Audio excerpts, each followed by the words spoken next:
Okay, so hi everyone, welcome back to our channel. And so today we have what is really, I would say, the first of our sort of interviews in this series that I call People, Passion, Purpose, and really getting at, um, the who, the why, and the what of what drives people that really inspired me. And so today I have with us Milo Ibata or Milo Ibata. And so we're going to hear from him today. So a little bit, thanks for coming, Milo. You want to share about who you are just to start out? Thank thank you for hosting me, Simon. I'm Milo Ibata. I'm 27 years old in human time, but I'm billions and billions years old. So I was born in Pointe-Noire, Congo, and now I'm mostly involved in the startup realm.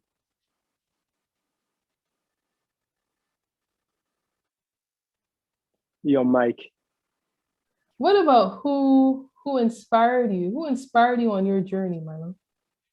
I think, like every human in the world, there are many people that we meet that spark that little fire and some situation or events that are sometimes tough and that like consolidate what we already are, what we already either they soften us or they harden us. In my case, I met many situations and events that really hardened me. Like for example, I lived through war when I was a young lad, and that left an impression on my young mind at that time. And I used to evolve with that impression, and that pretty much carved the way I see the world in part, in big part.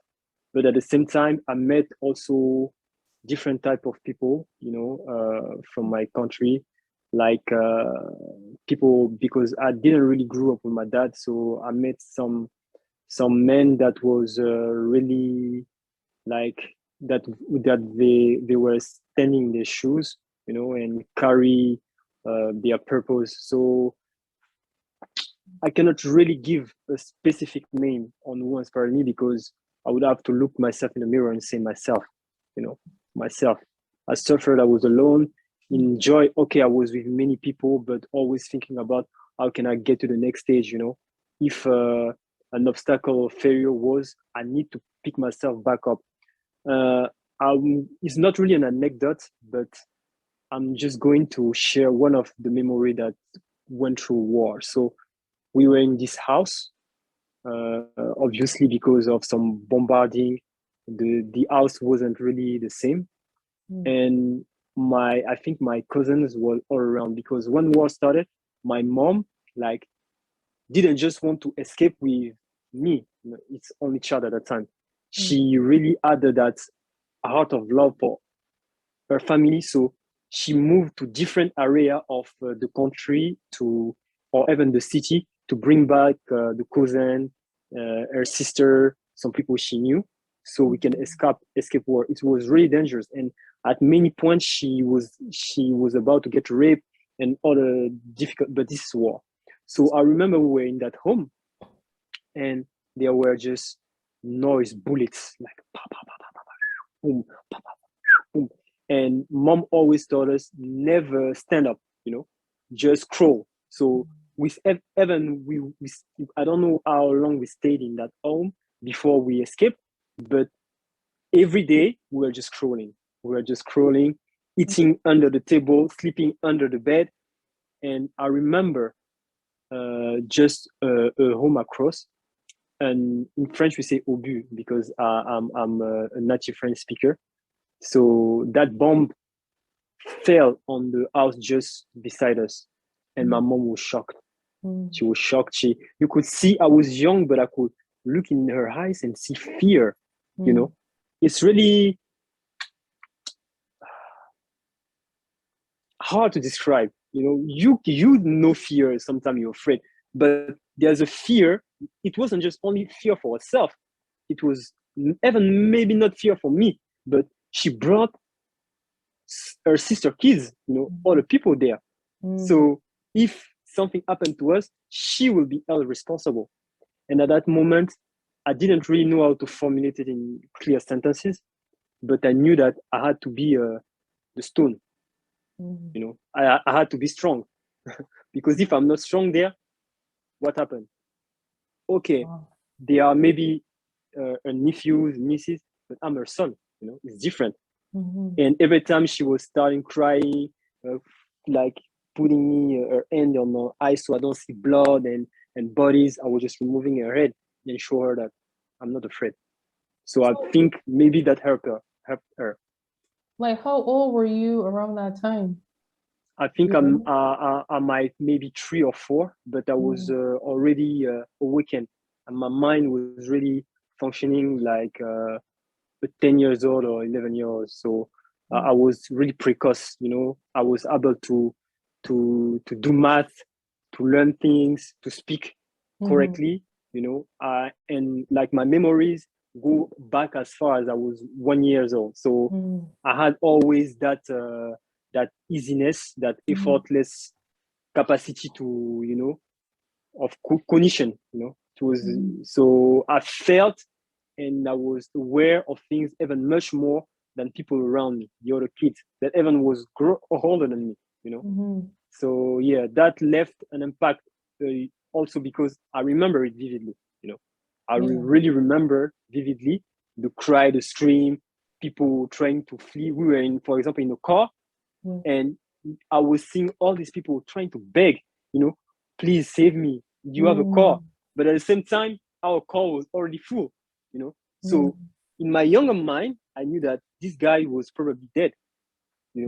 They were shouting, screaming, help us, but they were already gone. And when I grew up, that really impacted me. So I wanted to know why war happened, why is it, how did came to happen. So I learned power dynamics. I start to understand power dynamics because I had that motive, to get. It's well. We in our country, we just want to live, quote unquote, in peace, and that's how to happen. Why? So that pushed me to be a little bit curious on geopolitical stuff. But this is just, I had many things that happened in my life, but this is just to show that I inspire myself. When I remember about it, even when I encounter difficult situation, I already went through the worst. So I'm like, bro, straight up and just move forward, always forward. So everything else is just up from there. Everything else I is can just say that. up. So I can say that. so with that background, what would you say? How do you see your purpose in life? Like, what would you say is your purpose in life? I'm a creative born. So after the war, I started to really discover my creative gift in art, like dancing, even drawing. But I don't draw as much as I would have liked to draw.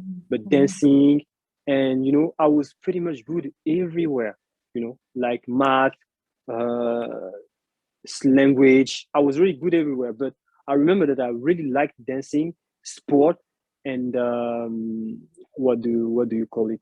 I liked math, dancing, and When you say yeah, sport, pretty you much. mean football, No, soccer at for first, no, at first it was basketball, okay, but okay, and that's I will come to that sooner.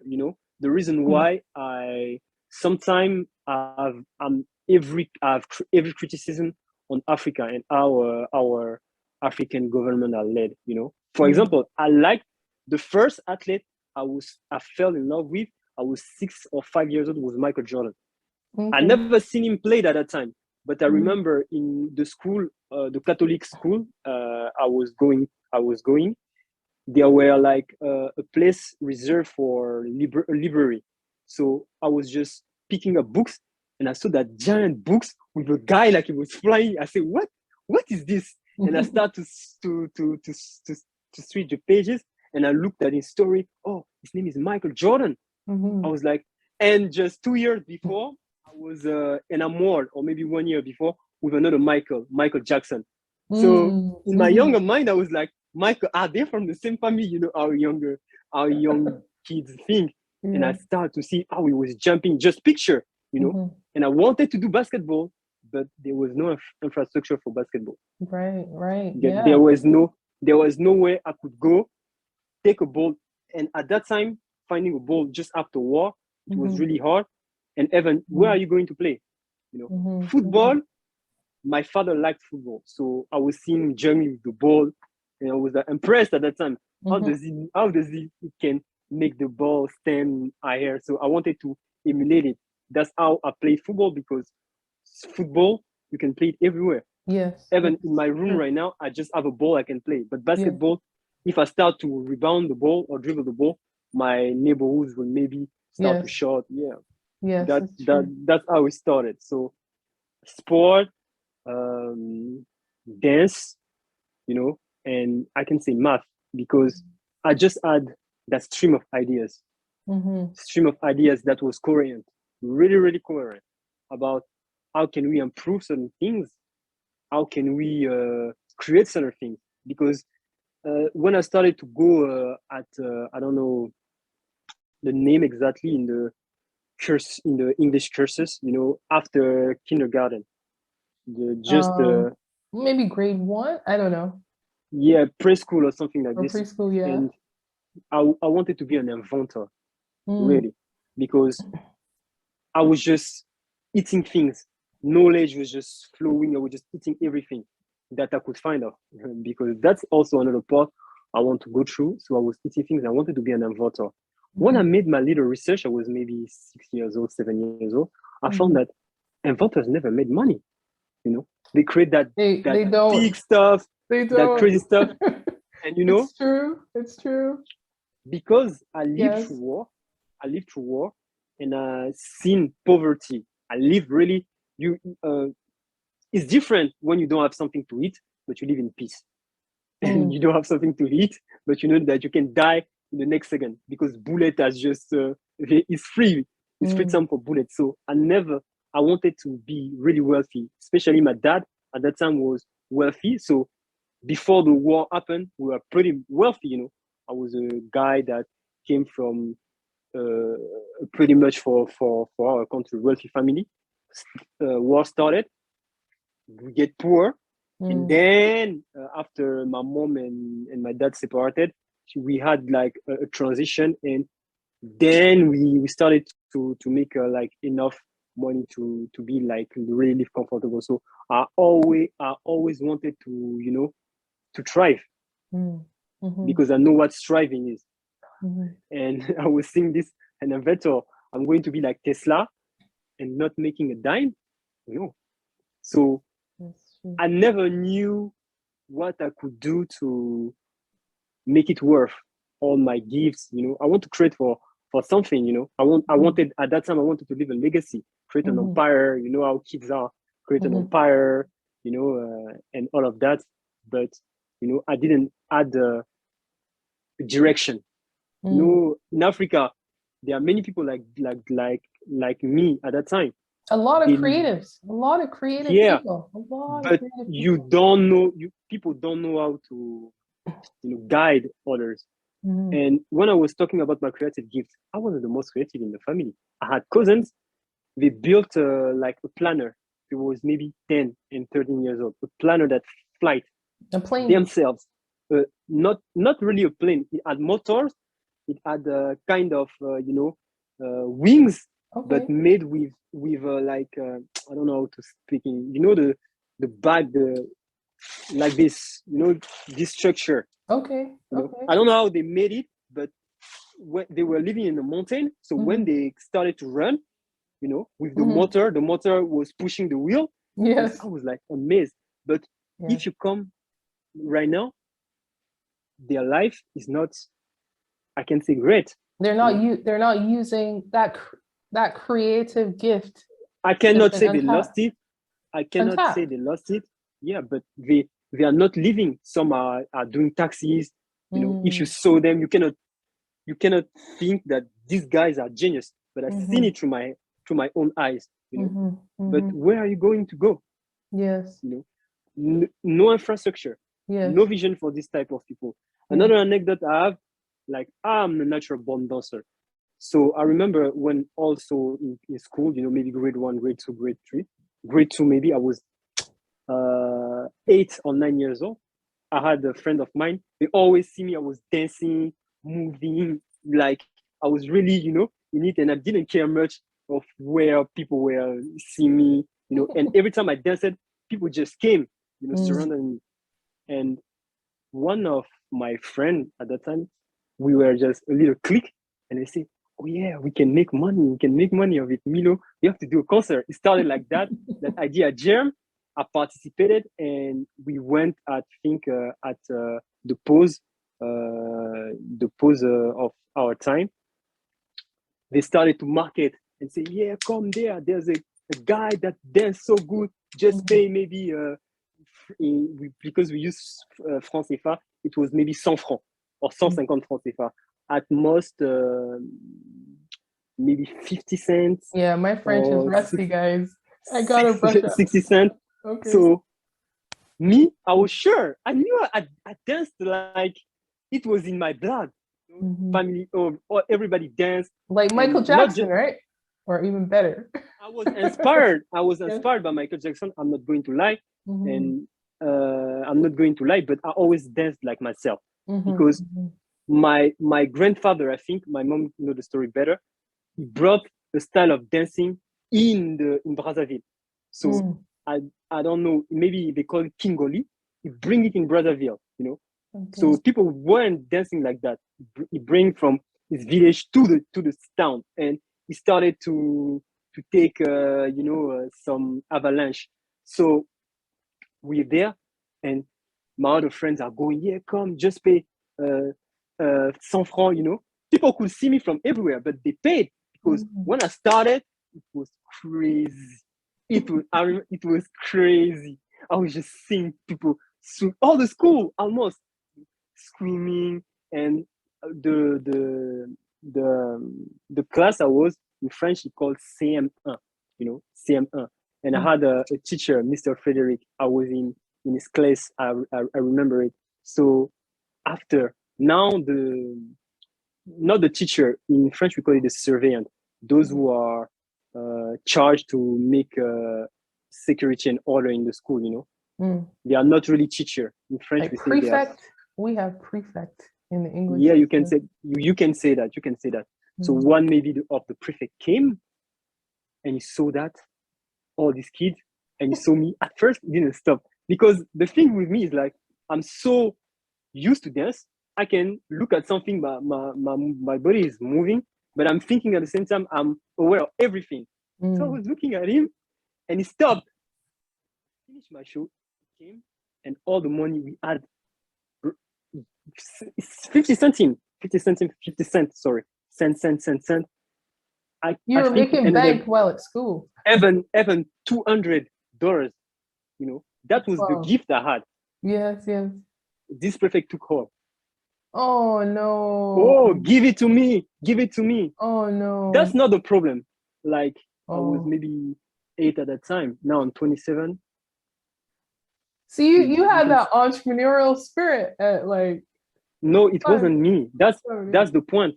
The point of my story, it wasn't just me, because at that moment I really didn't care about entrepreneurship. It Me, I was your wanted to friend. invent, and I wanted. That's exactly what I'm. Right. This Okay. is a pure business genius. Right. I'm not going to lie. So where did he go? I don't know. Where did he go? Gift wasted. Where is he now? If you can share that. Just living his life, but I don't even think you remember it. He was just coming with idea of how to make money. It's insane. Things that happened to me, I remember it vividly. I don't know. I won't say that I have eidetic memory, but I pretty much, remember things. But this guy, I'm not sure you remember. That gift was insane. I was there, because you were our little clip. This guy was just swarming ideas how to make money, not ideas. I want to do this, and it works, and it was logical and to the point. Oh, he saw somebody with gift. Yeah, we can do this. We can write that story, and I was like, damn, damn. I don't want to say his name right here because you know, Of course, of course. it's, We're on you YouTube. know, yeah. But I was like, damn, Hmm. where did he go? You know, the prefect that came took our money. And he said, oh, guys, you're able to do this. I can take a part because you're doing it in school, but I Hmm. gave you even 20%. We would have loved to have, Yes, free lollipop at the pause or after sandwiches, yes. and it was the the salary of our sweat. I was sweating. I was Hmm. dancing for Hmm. real. Hmm. I was not playing like kids do. They play. No, I was really dancing, performing. And this guy was thinking, was trying to promote, but our government never don't don't see this type of talent. Wasted every single time. Wasted. Hmm. So after that, you opt on the school curriculum. You know, they start to push you some stupid ideas in your mind. Not nurturing your gift. And 10 years, 20, 12 years after, you're not the same person. You're Hmm. not the same person anymore because the way you think is not natural. You started to be a robot, basically. So me, I won't say that my trajectory is different. It's just that I always knew, I always wanted to create and to invent, but I Hmm. didn't want to do it for free. Hmm. So I tried to please my family by going to school, but I never really liked school. I was good at it, and maybe that what made my parents think that I like it. No, I was really good at it, but I never liked it because it was obsolete to me. Hmm. You know, Hmm. I'm autodidact by nature, so I learn really fast at home, by myself.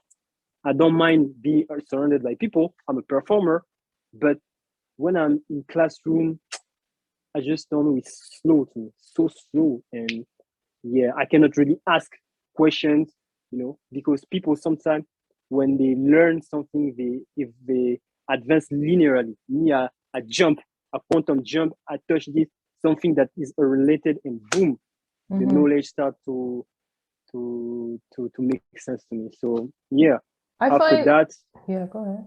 Yeah. after that, in school, so I had to push, through the walls.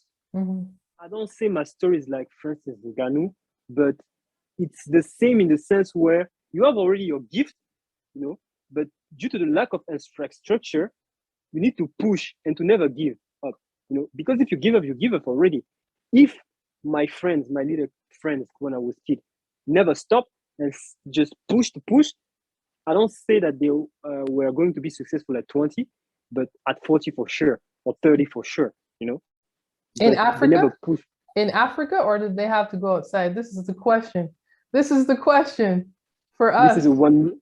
This is a $1 million question. I'm Yeah. an African. I Hmm. love my black people. I love my nigger because the word used nigger came from Ibn Césaire, la négritude. Ibn Césaire was saying, guys, they are insulting us by calling us Negro or nigger. We're going to use that same word to to make it worthy, you know. So it's an insult, Recapture. but we're going to use to recapture and to change the meaning of it. Hmm. That's why I'm not against using the word nigger by certain people, but that's where it came from. It was really a fight and a psychological one. Hmm. You degrading me by calling me nigger, I'm going to use it Hmm. Hmm. and make and turn it. So it won't be as degrading because when you tell me nigger, yeah, I'm a nigger. I'm fucking, that's what it meant. Hmm. It doesn't just come from day to night like this. Every black people are starting to use nigger. That's where it Yes. comes from these guys, from this fight. So what was the question again? Well, I just Because made I a dis comment as in, can they be successful in in Africa? Africa, And I'll frame this it. Yeah, go ahead. Go ahead. Go this ahead. is a $1 billion question. And I want to hear about If you, where you are right now too. Because I always take a general approach, I always make my decision based on probabilities and the environment I'm in. Because for me, I've survived war, I've survived death situation throughout my kid when I was kid, my adulthood, many situations like that. So if I start just to think about myself, I'm pretty much an anomaly in the matrix. I'm wearing green. So I'm pretty much an anomaly of the matrix, and I don't want to get you know arrogant. I'm arrogant by nature, but because I like to learn, I humble myself when it's time to learn. But if I'm take just my case, I would be too much arrogant, too much so that it wouldn't benefit me. That's why I always take the general perspective instead of going by myself. Because if I go by myself, bro, I didn't die in war in certain condition. People, burglars came to our home when I was a little kid with weapons. That was a crazy situation. They came to kill us and they came to rape us. They didn't do anything. Fucking rooftop fell over me. Fire that took my uncle. Peace to his soul.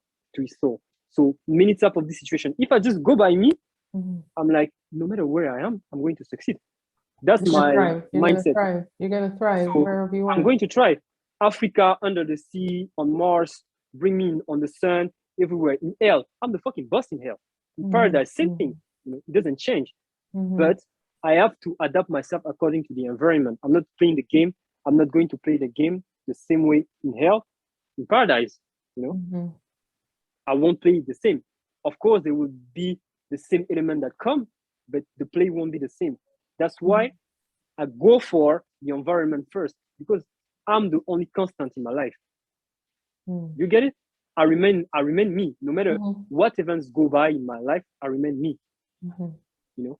So to come back to that $1 million question, I'm going to be heavily critical on Africa. I'm not going to like beat up Africa, but I'm going to say no. This is too much. Too much excuses. How can you not build up libraries? I'm talking about my country, Congo. I know that there's other countries that have libraries, much more library. Because when that gift was starting to manifest, I wanted to learn things. I wanted to read books.